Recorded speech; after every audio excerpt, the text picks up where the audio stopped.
Oh, hello. Welcome to the Tool Review Zone. My name's Clint, and I live about 25 minutes from East Palestine.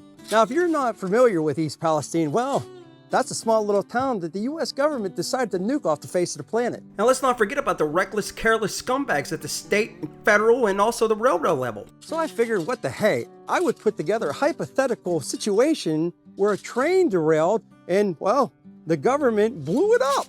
You probably want to know the best power tools to use in a situation like that. So I put a list together just in case, well, a train derails in your community and the government decides to set it on fire. Why don't we look at the top tools to have in your arsenal just in case that happens? The first one on our list is, well, it's a leaf blower. A leaf blower is great to have in case, well, you need to clean up your yard or chase away that pesky plume of hazardous chemicals heading your way. You always want to be prepared just in case you have to blow it in the opposite direction. Crazy hazardous chemicals. Now, the next two tools are extremely important to have just in case the EPA decides to blow up a chemical train in your city. This is perfect. Let me show you why. Oh, wow. Yeah, it could be snow, but it could also be dried up chlorine. Now, this is where the first tool comes in handy. You see, on the top of the soil here with the rest of the leaves, you're probably going to run into, well, dead worms, frogs, chickens, foxes, fish, tadpoles, and, well, a whole slew of other animals probably soon to come. But here's what you want to do. You're going to take your rake and you're just going to take the leaves and scruff them up a little bit. You want to bury as much of that chemical as you possibly can. I mean, hell, like the EPA says, if you can't see it, it ain't there. Now, this is where your shovel's going to come in. You're probably going to run into that squirrel. Oh my God, you want to take the squirrels and the fish, toss them in the bucket of water.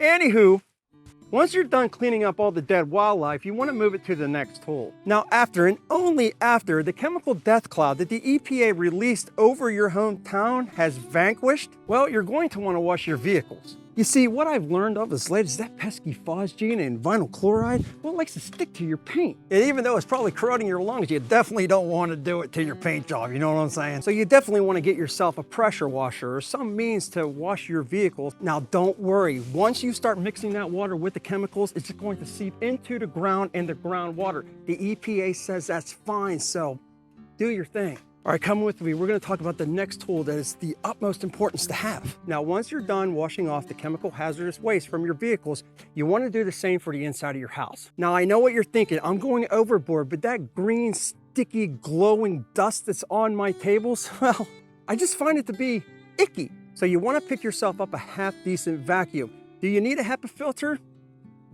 Why? Why would you? I mean, the EPA literally nuke the freaking chemical train.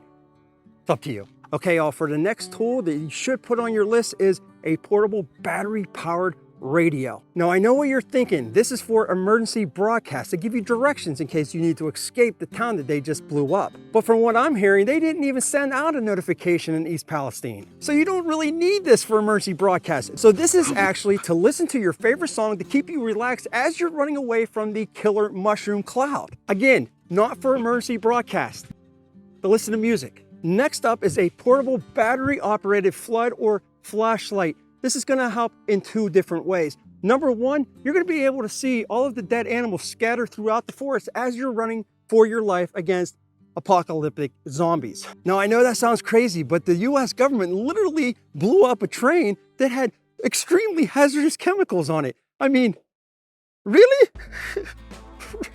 And who knows what else they had on that train. So you want to make sure that you have your light on you when you're running through the forest in the dark from the zombies. I mean, seriously, at this point, who knows?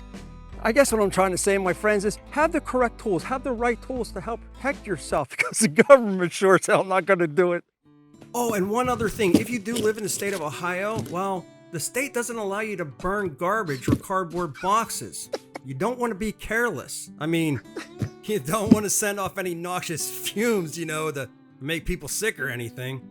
In all honesty, though, what they did to the local environment around here, our home in Ohio, and the people that live in East Palestine and far-reaching, you really f***ed up.